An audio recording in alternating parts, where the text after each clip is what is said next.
Right, and now, what we've been waiting for, the ICO pitches. So there are 7 ICO pitches, and the person leading this is Ralf, who is one of the pioneers of the Crypto Valley Association, organization that is frankly building crypto nation block by block. Ralf, over to you to introduce the ICO pitches. Thanks a lot.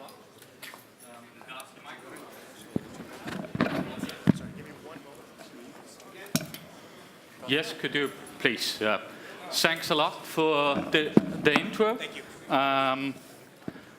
We have a few very interesting ICO pitches, and now we're starting a little late, already 20 minutes late, so we have a 7-minute program for everyone. So 6 minutes of the pitch, and 1 minute to get the next one on the stage. And the first project what I could introduce is neoplace. And please have a close look. What is the team? What is the business plan? Is there a token needed? And should you invest or not? And if yes, it's good. You can do it this afternoon. So thanks, and get on the stage. Thank you so much. Hi, everyone. My name is Amin Chabi. I'm the CEO of neoplace. So what is neoplace? Neoplace is the protocol for marketplaces on the blockchain. We want to accelerate e-commerce and open up the market, particularly for small transactions and small vendors, by being the standard for the marketplace business model on the blockchain. Today's benchmark is obviously the big boys that you see, Amazon, Upwork, Fiverr. The particularity of that is it doesn't address anybody who's unbanked. It requires a certain level of cost when it comes to pure marketplace fees. The higher end is actually the services. And most importantly, when you do trans-border transactions, the Forex cost almost doubles your fee structure, your take rate. Well, how we do it? In a nutshell, we're developing the left side, so the trans-border part of our platforms. Neoplace Market is the one for goods, and Neoplace Service is the one for services, freelance services, and the likes.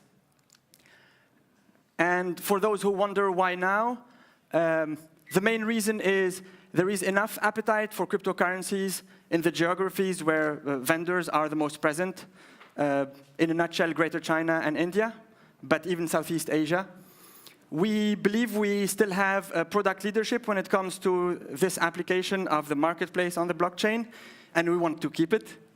And most importantly, cryptocurrencies, there is an appetite in our geographies for cryptocurrencies, and that's a way of being very competitive as a marketplace in vendor acquisition.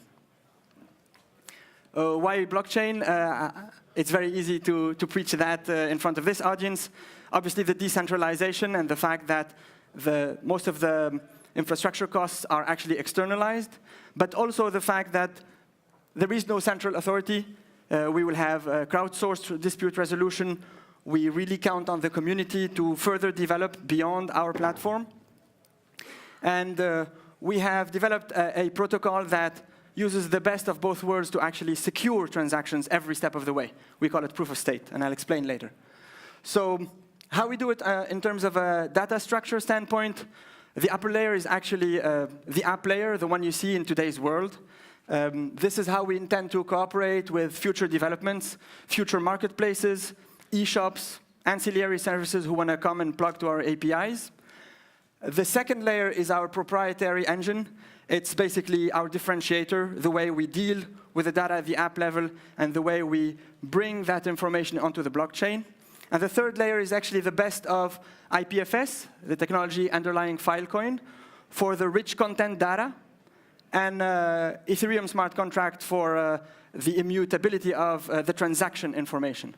So as the transaction happens, things get logged here, and the hashes of the transaction critical data is going to be in the smart contract. So dispute resolution becomes very easy, traceability becomes very strong, etc. So how do we want to actually bring value to vendors and to users in general? The first key is really by slashing platform fees. So the take rate is generally taken from the vendors, But for extra services such as pay in your own currency, etc., today's incumbents take it from the buyer. We don't have that because it's a marketplace for crypto holders, so there is no forex cost. But in terms of the platform fees, we really target about 1/3 of the current benchmark. So the best in the business is Amazon Marketplace, and the minimum take rate is around 8% at the moment. We really want to beat that by being about 1/3 of that. We are very proud to be the first startup that actually has a working MVP. You can download it now on your iOS and Android before we even took the first dollar from outside. So we bootstrapped for the whole of 2017, and we actually managed to have a working transaction last week all through the blockchain with our proprietary escrow account. The neoplace token, NPT, serves the purpose of being essentially one of the currencies, the preferred loyalty program for anything that has to do with paying platform fees, putting a collateral, or anything like this. We are still working on this part, which is giving economic rights to token holders. It's a complete headache for lawyers in the best crypto-friendly areas. It's still something we haven't solved. But essentially, what we'll be doing is incentivizing the community to further develop the platform by offering cashbacks and loyalty programs on almost anything that has to do with transacting inside that platform. Okay? So that's about it for me. You can follow us on Telegram, and obviously, you're more than welcome to join our whitelist. The private sale is going to start in a few seconds. Please stay on the stage. Come to me. Thanks for the presentation, and I like to disrupt Amazon Marketplace. And is there one question out of the audience to the project? I'd be more than happy to answer. Where's the question? No question on that project? Here, Philip, please. Hi. My question is, how do you develop the content both from the supplier side but also the user side? Yeah. So for any marketplace, the name of the game is really developing the supply side. If you don't have a broad offer, nobody comes. What we intend to do is really put our marketing dollars, even during the ICO campaign, to populate one category in each platform. For goods, it's going to be laptop accessories. For services, it's going to be IT services, software development, and things like that. Our market for vendors is definitely South Asia and Greater China. And we are actually are pondering Hong Kong or Singapore as a main base for this business and for the jurisdiction of the token as well. So thank you for that question. Thanks very much. Thank you. Thank you. So I'm introducing the next project. It's called Hive Power. It's a project out of the greater Crypto Valley area. It means Ticine. Please come on the stage, Gianluca. Thank you.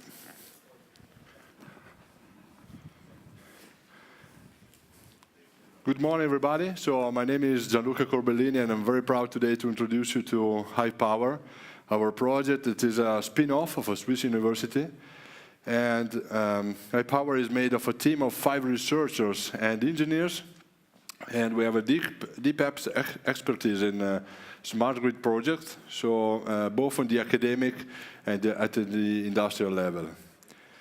So in the energy business, we're facing a paradigm shift. So we're moving from few centralized power plants like coal, hydro, nuclear, oil and gas, and so on, to a new system with a mix of this still central power plant, but also an important distributed energy resource framework, so mainly driven by solar and wind.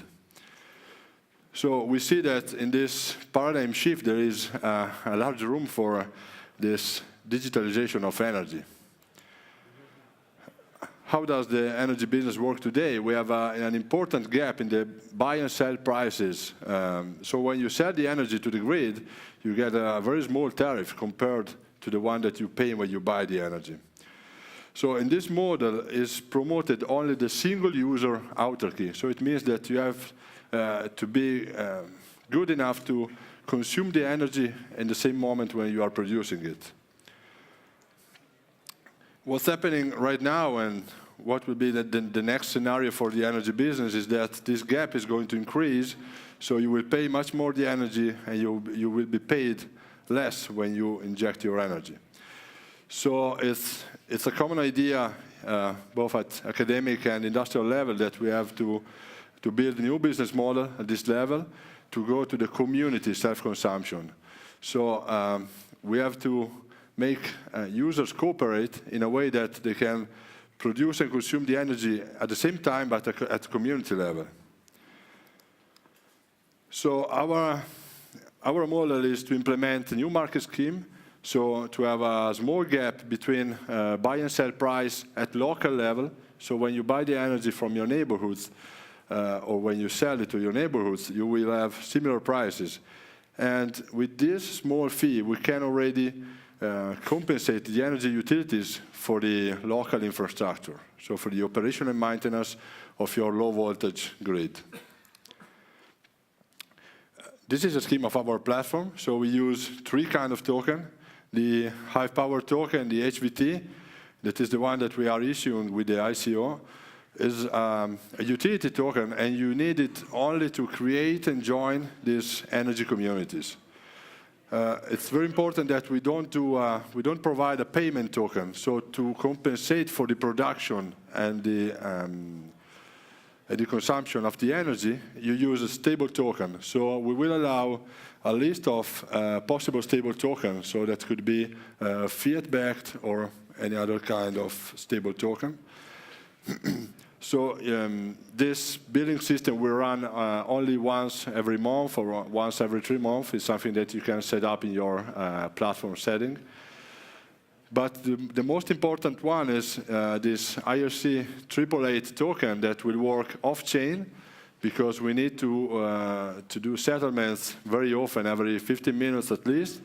And so we have this another token working on the liquidity network that is a sort of micropayments platform that allows very cheap transactions. So on liquidity network, we will run both the cooperation algorithm that is used to make the workers, so this kind of blockchain smart meter, cooperate together, and also the tokenization of energy. So we can certify that in a certain time frame you produced or you consumed a certain value of energy. So our platform is really open, so we don't want to reinvent the wheel. We want to integrate any kind of hardware and software third party. So for example, if you are an electrical vehicle charger manufacturer, you can easily integrate your system in this platform in order to optimize your economics when you charge your car. The platform is based on this Ethereum smart meter, so a smart meter that will be very soon ready to tokenize the energy in a very safe way. As I said before, the billing system is based on this set of stable tokens, so it can be very easily integrated inside the platform. So this is our main innovation. So it's also the biggest difference between our project and all the other energy-related projects in the blockchain, that being us working in the smart grid framework by several years, we know that you have to deal with utilities and you have to provide a platform that is also good for them. So our algorithm that is working on liquidity network has 2 phases. The iterative declaration one, where every prosumer can forecast their own production and consumption for the next 24 hours. And the utility can answer with a pricing signal to influence their real production and consumption. The second phase is just the execution, so you really produce and consume energy, and on top of the pricing scheme that is defined in the previous phase, we apply a bonus or a penalty depending on your forecast accuracy. So our business model as a company is super simple, so we just apply a small fee for every energy transaction made inside the platform. So it's a very fair compromise. So we apply a fee only when you save or when you make more money, so when you have advantages. Regarding the roadmap, we have already approved 2 pilot projects in Switzerland for this year, one in the Italian-speaking part, one in the French-speaking part. And during 2019, we will have other 2 pilots in Germany and in Sweden. But I'm pretty sure that we will run even much more of them. We already had very good interest from every utilities that we met so far. We are at the ICO summit because we are starting our ICO on the 23rd of April. We kept a kind of reasonable size of the ICO, what we really need to deploy our project. So the hard cap is just $11 million. So I hope you enjoyed my presentation. If you're interested, please follow us in these channels, mainly Twitter and Telegram channels, and visit our demonstrator just out of this door in this demonstrator floor. Thank you. Thanks for your presentation. I would say energy is a huge topic in this market, not only wasted energy, also in another way. And I would like to open up for questions of the audience, please. Maybe someone of the judges? Bernd, no questions at all? If there are no questions, I would say thank you very much and see you soon. Thank you. Thank you. The next project what I want to introduce is ShareWorld. Yeah? So please join us on the stage. And the stage is yours. Thank you very much. My name is... Thank you very much. Sure. Thank you. My name is Mark Reiser. We are a group of Chinese and Swiss entrepreneurs who have developed a proprietary blockchain operating system with various applications. Our development team is based in Shenzhen, China. One of the applications, which we're going to talk about here today, is a game platform called ShareWorld. We're set to announce the ITO terms shortly. Today we're going to give you some rough indications of what these terms might be. The targeted amount we're intending to raise is 100,000 ETH. What distinguishes ShareWorld are 3 main features. Game community autonomy, that's the first feature. The second feature is that there are no publishing fees for game developers. And the third, there are no investment thresholds for game investors. What makes these attractive features possible is the underlying blockchain operating system with its decentralized peer-to-peer nature, and which can be shared equally among game players, game developers, and game investors. Standing next to me is Dr. Wan Xu. He's one of the brains behind ShareWorld, and he will lead you through the next 5 minutes of our pitch. Thank you, Mark. For game player, the game fee in ShareWorld is much lower because the profit of ShareWorld will be allocated to the game developers and the active game players. Here is the structure. Game players pay some ShareWorld coins to play game, then these coins will flow into a coin pool. And some of these coins will be given to the game developers, while some others will be given to the active game player. ShareWorld coins can be sold or bought on trading platform. Also, game players can transfer their digital assets to other games in the form of ShareWorld coins, so that their value of their digital assets will not turn to zero even the game is closed. In ShareWorld, game players can control the profits of game developers. When game players encounter some game with bad quality, they can make a complaint to a community. Then a corresponding committee will launch a vote for reducing the profit share of the game developers. If the vote passes, the profits of the game developer will be reduced. ShareWorld provides an official exchange platform to guarantee the safety and the fairness of trading. Furthermore, every digital asset in ShareWorld is recorded in the blockchain, which means that it cannot be faked or stolen. Also, the total amount of digital assets is under the control of smart contract. All we care about is the safety and the value of every game player's digital assets. For game developer, there is no platform fee in ShareWorld. The revenue of the game developers depends on the rank of their games, which is guaranteed by smart contracts. No official agency can interfere with this profit allocation. On the other side, based on a large number of game players in the community, it's much easier for a game developer to obtain crowdfunding with pre-sale of game and game items. Instead of high input and high risk, the investment in ShareWorld will be much flexible, and the risk is spread. As the profit of the investment depends on the revenue of the whole game platform instead of one individual game. Here is the structure of ShareWorld game platform. The body of ShareWorld is blockchain with a hard-beating game player community, which make important decisions and regulations through voting. Crowdfunding provides for ShareWorld, while game item trading platform is a broader vessel, which help the digital assets and the ShareWorld coins to circulate inside ShareWorld. Here is our team members. Last year, the game industry is about $108 billion, with about 2.2 billion games players around the world.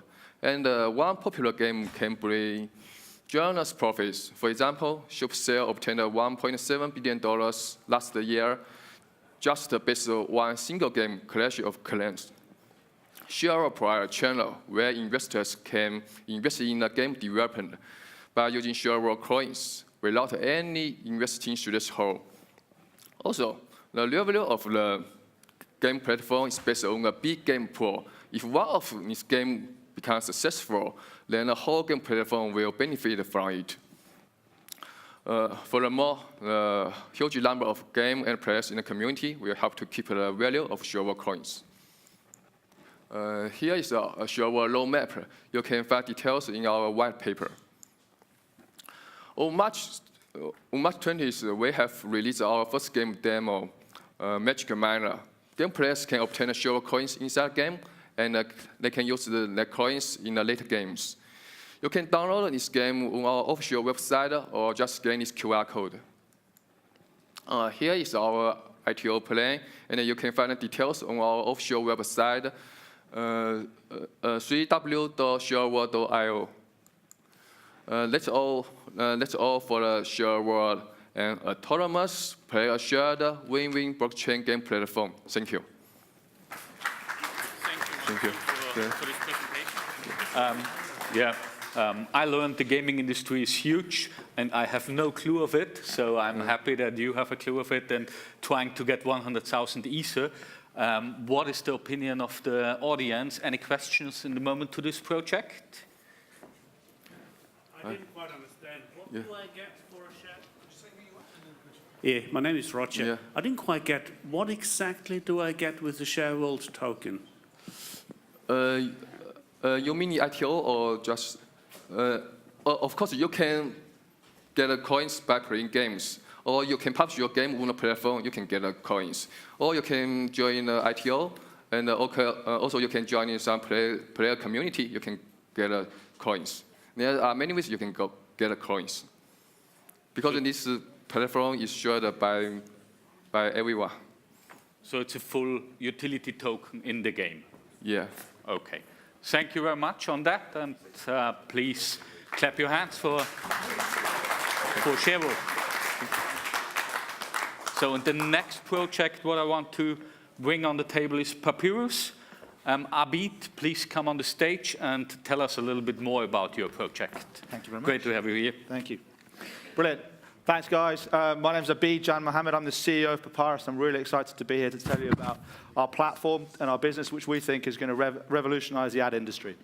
So the ad industry over the last 20 years, or the digital ad industry, has been through two waves of inflection. So one was digitization in the early 2000s, and in about 2010, it went into automation, or programmatic, as is the industry term. With programmatic came this. We thought initially efficiency. Over the last 7 years, it's become complexity. There are a number of different players in the ecosystem between Coca-Cola wanting to run an ad and the consumer actually seeing the ad. across mobile, desktop, video. And as a result of that, this industry has now grown to 229 billion, but there is a significant amount of fraud, malpractice, arbitrage across the entire ecosystem. The biggest advertiser in the world, Mark Pritchard, who spends $7 billion on advertising, thinks that there's about $2 billion of wastage in his advertising plans. And he's driving this wave today, and it has to come from the brands and the demand side to change this ecosystem. So really, the ecosystem has become opaque. The supply chain has a number of inefficiencies in it, and there are too many players taking slices through that chain. So what have we done? So if you look at this you can see here, these are some of the big challenges. One of the biggest challenges are you've got intermediaries, and those in the old days of financial markets are essentially brokers, potentially agencies, trading desks that are essentially the arbitraging media. You've got about 6 billion is lost in fraudulent traffic, so traffic that is essentially clickbait, click fraud, and also traffic that's not viewable. So a lot of advertisers are paying for ads that aren't viewable, which is a real problem, or aren't being seen. Settlement for publishers takes between 60 to 90 days. So massive cash flow issues for the publishers, massive inefficiency. And then there's a lot of brand safety. You've heard all about the brand safety, ads appearing against guns, against malicious content, et cetera, and lots of brands are starting to worry about that. So what we've done is essentially we've built our own blockchain platform. And what we're really very simply trying to do is streamline the supply chain. We're effectively we've created an ecosystem, and we're going to enable all the players on that previous slide to effectively integrate into our ecosystem, and we're going to use smart contracts to track every single transaction down to bid level and down to impression level, settle in real time, and bring back the trust, the transparency, which Mark Pritchard and a lot of the CMOs are talking about, and really kind of revolutionize the advertising industry using blockchain. We raised the pre-ICO in October last year of 1.5. We stopped, we paused, we built an MVP. I've been an advertiser for 20 years. There's a lot of players out there that sell way ahead of time. We've got a platform, and we've built an MVP which enables us today, and we're in the process of driving traction with the ad players, from the big agencies to the brands, to the ad technology companies in the middle, and we're effectively integrating those people onto our platform now as we speak to start to run tests towards the end of Q2 and early Q3. So we will have pilots running on our platform at that time. Our product suite essentially incorporates 3 key elements. So we've got the integration tool, so that's onboarding all of these different players. And we're going to simplify that for advertisers. We're going to go and work with the biggest players. We're going to integrate them onto our platform. Some of them might even invest in our ICO, but we're effectively looking to try and take all the thinking out for the advertiser by integrating those people. We've got a reporting layer, which is a campaign dashboard, which essentially allows advertisers to see in real time what's fraudulent, what's viewable, and how their campaign is performing through the ecosystem. And then we're going to use smart contracts to really simplify the settlement and every part of the ecosystem that today is causing issues for brands, agencies, and the ad tech vendors. So, very simply, we're taking the industry through its next wave. We believe its next inflection point, and we're taking it on a journey to bring back trust and transparency, which is ultimately where we believe the industry needs to try and be. We've got big data scalability, so because we're building our own blockchain, everyone's heard of GDPR here, it's coming out in 2 months' time, and that's causing a lot of consolidation in the industry. It's also causing a lot of players to start to behave better around data. And because we built our own blockchain, we're essentially able to manage the volume of data that exists in the industry at bid level. Privacy management, so massive part of what's going on in the industry, who owns the data, the processor. Again, all of that will be permissioned through our platform. Less fraud, less middleman. So ultimately, we're looking to create winners here. The losers will be the people that don't behave and don't play the game the right way, and arbitrage and do all of those things. So ultimately, we're looking to really simplify the ecosystem. And then really disputes, we're going to automate a lot of that discrepancy issues that exist in the ecosystem, which today varies from anything from 10% up to 50 or 80%, depending on what it is. We've heard advertisers that say that 70% of their advertising is not viewable. That's a real problem, right? If you're an advertiser and 70% of your advertising is not actually seen, what are you spending money on, right? We're going to simplify that entire process. So we've built a rockstar team. We've got a great bunch of advisors, from the CEO of Havas to Tim Brown, who's now at SAP and has been through this and been through the advertising industry for the last 20 years. We've got a great team. We're building traction. We've raised, as I said, a pre-ICO of 1.5. We're raising our ICO of 17.5. We're in private sale right now. We're raising 10 million in our private sale. The team's outside over there, so if you've got any questions or want to discuss it further, please come and talk to us. Thank you very much. Thanks, Abid. A question from my side. I think there's a huge market for advertisement in the ICO, and Facebook is closing down, Twitter is closing down. How do you solve that? I wouldn't say closing down yet, but ultimately where we're focused on is our first part is going to be the display, the video, and the audio advertising. We'll deal with social as part of that, but we're going to really focus on trying to solve those problems for the advertisers to start with. Great, great. So I'm giving hands over to the audience over there. I'm going, oh no, we have to take one of the judges, of course, because they are waiting you. Sorry for that. Bernd? Hi, I'm Bernd. You got my attention when you said you build your own blockchain. Yeah. So the question is why and how big is your community? Is it a public or private blockchain? And to be honest, on your team, I haven't seen any tech people on there. There's a lot of business people on your team.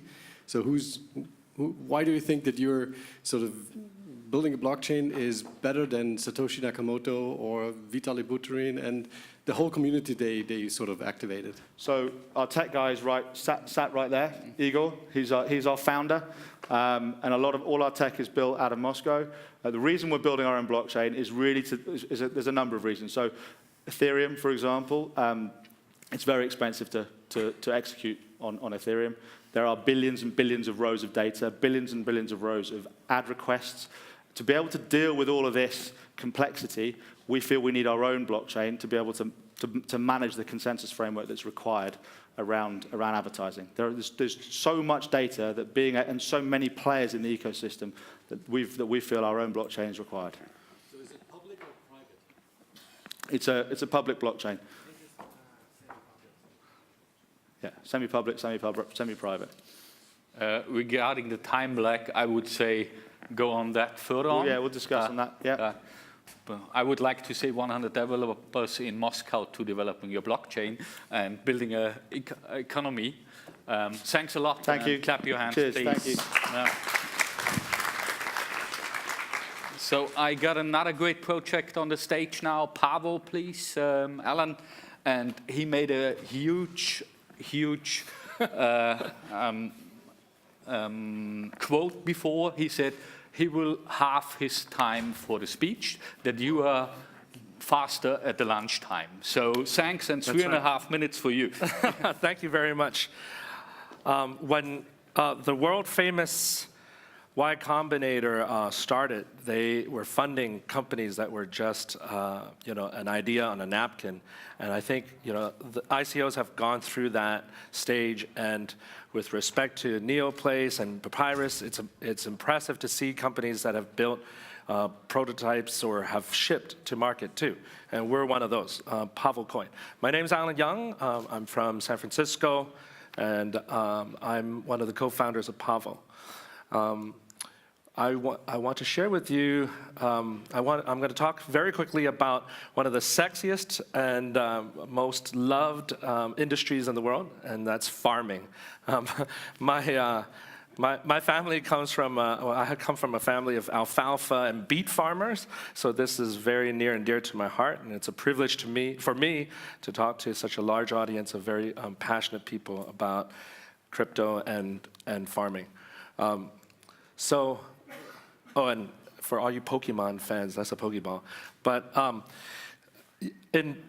2050, we'll have an exponential growth of the population, right? 9.1 billion people. And we need to produce about 70% more food than we do today. But food does not grow exponentially. It grows very linearly. So we're trying to solve that. Another quick slide, you're going to see the shortage of food that will hit in the next decade. This is according to the UN. We're going to see major countries with not enough food. So One of the things we do, there have been other tokens created for agriculture and farming, but we feel that they have not gotten any kind of traction, any kind of adoption, because they're sort of white papers, right? We have already shipped our product. And our strategy is to get as close as possible, deep down into the roots of the industry by being there for the farmer. So we've built hardware and software and sensors, and we're living right next to the farmers. So we've created a platform where we help farmers increase their yield of their crops and the quality of their crops by first providing an IoT on the blockchain platform for agriculture. And our sensors help them make better and smarter decisions. And then, our blockchain technology will help the entire supply chain of the agriculture industry. It's very important to do this because as we move, as the market develops, you're going to see demand from consumers about being able to track and trace where any kind of crop comes from. So why are we on blockchain? That was one of the big questions. It will allow us to prove provenance and provide radical transparency, right? It will act as a payment system. And then this token is also an API to our platform. So it will allow for real-time management of and access of real-time data. Our sensors provide analytics. It allows the farmers to see their data over time and in real time, and it helps them optimize their gardens. These are a few of the measures that we take, and these are some of the outputs that we can help control. So we're not just some software, right? We are actually there at the site to help them control their systems. And these are some of the benefits. Garden management, intelligent automation, and data analytics. We purposely did not put up a team slide because we want you to come and meet us at the exhibit hall. You'll find that our team consists of technologists. For example, I came out of Y Combinator myself. We have built carrier-class technology solutions for companies like Verizon, Apple, et cetera. And that's it. I hope I used less than 3.5 minutes. No, you used 4 minutes. So thanks a lot. Thank you. Yeah. So the preparation with the Y Combinator was not bad, but not good enough. But please open for questions here in the audience. Something from the first row, or yes, please. Could you hand the micro? What do you actually deploy to the farmer? Is it like software? Is it sensors? Is it consulting? No, definitely. Well, there's consulting, but that's free.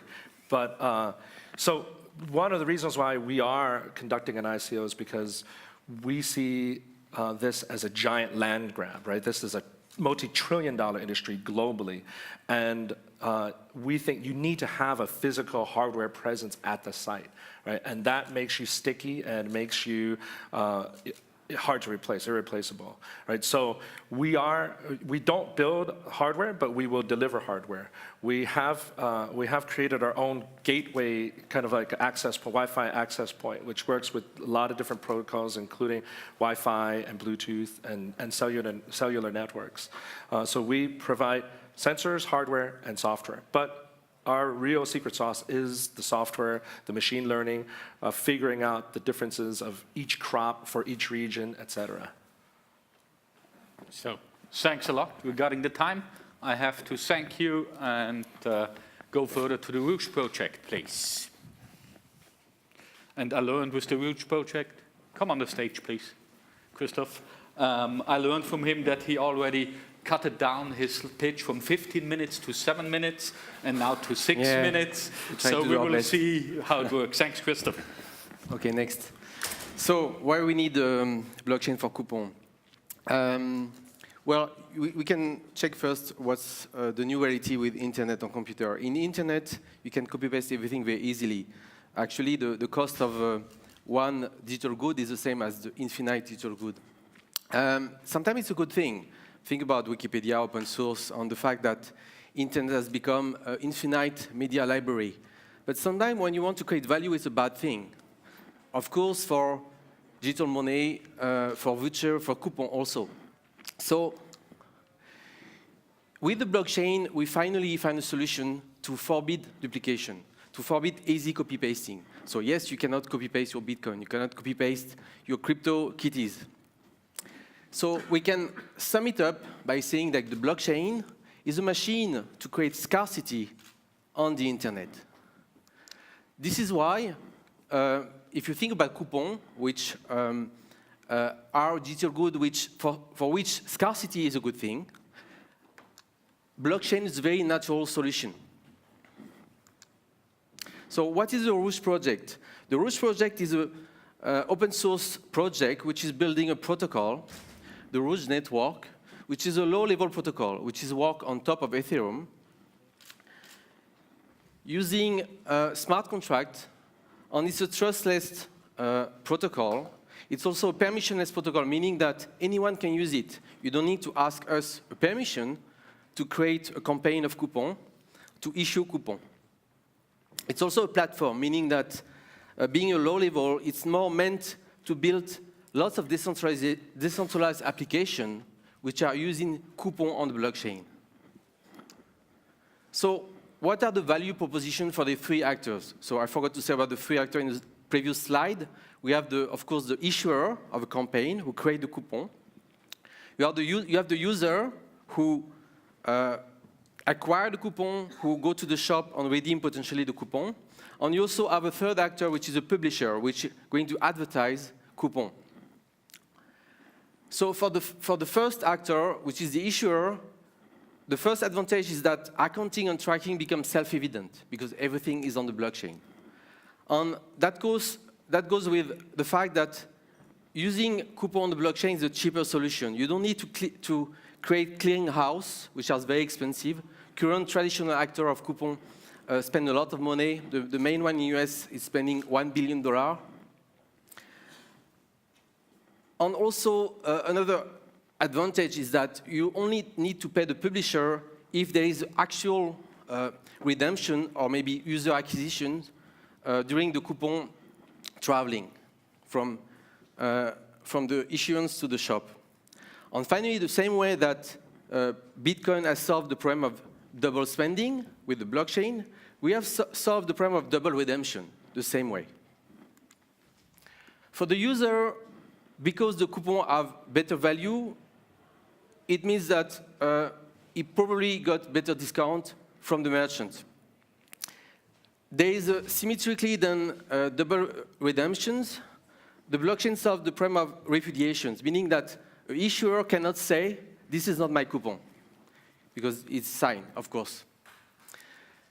There is a guarantee that this coupon is valid and the terms are correct. The message that everyone knows, this coupon is not valid anymore, cannot exist. And finally, probably the most important value proposition for the user, it enables secondary market, meaning that the user who doesn't want to use a coupon, redeem a coupon, can exchange it or sell it to someone else. And finally, for the publisher, which is selling some part of real estate on the internet to advertise the coupon, it gives probably a higher percentage of revenue stream to them. And because we believe that this coupon will be more valuable coupon, probably attracting a better traffic and more important traffic to the website.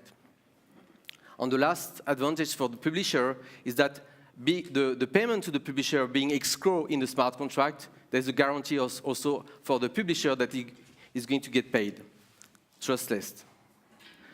So we use a token, which is 100% very strong utility token, but I don't have the time today to explore all the use, but the main one is that when you create a campaign, the protocol says that you need to put, for every coupon you create, 1 token in deposit.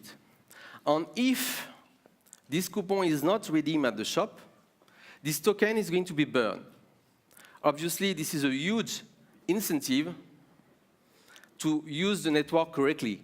Spam become impossible because too costly. But more than the fighting against spam, it brings issuer to try to create a campaign where 100% of the coupons are going to be redeemed. So more valuable coupon, the thing I was speaking before. So the second utility is about escrowing the payment between the publisher and the issuer, for which we need also to create potentially outside of the protocol other token to curate the good publisher. This is also a very important aspect. So that's it. I was very fast. I tried to explain the protocol. I don't have any slideshow about team and so on, because you can come up to the booth to meet the team. And that's it. Thank you. Thank you very much, Christoph. I think it's an amazing project, and we had also the first cryptocurrency already in Switzerland in the 90s. Mm-hmm. You know the VIA. It's also a coupon where you can pay with, and you bring it now on the coupon world here. Questions from the audience to Christoph, please. Nothing left beside your appetite for the lunch? In this case, thanks a lot. Thanks a lot. And the next project I want to introduce was on the agenda as Paymium, but it's even better. It's blockchain.io. I would invest into the blockchain.io because of the URL you already bought, 2011, I learned. So probably the value of this is already 1 million. And you can think about what is the value of the additional project. So the stage is yours. Thank you very much. Hello, everybody. I'd like to thank the organizers for a wonderful event. Blockchain.io is Paris-based, so European, but Paris-based. It's going to be a crypto exchange. I'm going to detail a bit the history. I'm Canadian. I'm not French. I live in Paris, love Europe. I think it's really exciting. Blockchain.io, as mentioned, was bought a long time ago by the entrepreneur. The entrepreneur is Pierre Noisat, and I think if you have to remember a few things about blockchain.io beyond the name, and it's a crypto exchange, he's an experienced cryptographer. He's one of the most senior French cryptographers, so he's a cryptographer. He cryptographed in the US, in France. He's a very strong mathematician, and in 2000, when he read the Satoshi Nakamoto, he said, this is it. Everything's aligned, the stars are aligned. In 2011, he started a Bitcoin exchange in France called Paymium. And everything he's done was based around that. He's kind of a Bitcoin maximalist over time, and as the market has evolved, he's had a bit more sympathy for the Ethereum blockchain, et cetera. It's basically today a very strong team, first of all. Every project I've seen in VC has a strong team. This team has been together for a while. They're all very strong mathematicians. You have 12 more people. It's a European project, and let me detail that because I'll be touching upon a bit of the regulatory framework. It's a European Union project. There's going to be people from Estonia joining the project. It hasn't been really mentioned here. We've been talking about Switzerland, which is an objective success and probably the biggest European success. But we're talking about Gibraltar. But I think also Vilnius and Tallinn have a lot to offer in the European Union. But for us, it's the same world. It's part of the same equation. So this is the team you have. Pierre has been very, very solicited everywhere. He had the vision very early of trading across chains. Hence, he bought the blockchain.io name. And it's been very, very compelling. The blockchain.io project is going to start in September. Paymium has been around since 2011. It's been hack-free since 2013. Okay? It's been very low profile because he's a cryptographer. He doesn't want to be seen, doesn't want to be here. We have 170,000 users on Paymium today who've bought Bitcoin. Hack-free for now. The world is always full of surprises, but he's thinking a lot about these things. And you've seen Ledger earlier on with L'archevêque, who's part of the French Bitcoin community. And we've been really thinking about essential features. A lot's been going on here, and this is the view of this exchange. We need many exchanges and decentralized exchanges with different thoughts. We just had a project which was Russian-based. I think it's important to have a DNA and having an origin, whether you like it or not, so people can choose. This decentralized world is necessary from having maximum liquidity in various tokens and to see how the world evolves. We need different ideas. We need to be challenging each other. We don't want a uniform, homogeneous world. We need something a bit more than that. So when you have the security and the reliability of the company, 2 or 3 things I'm going to tell you have been very, very strong.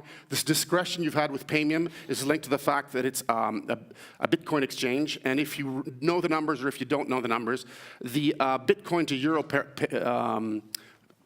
pair that was traded in November of last year was only 8% of global volume.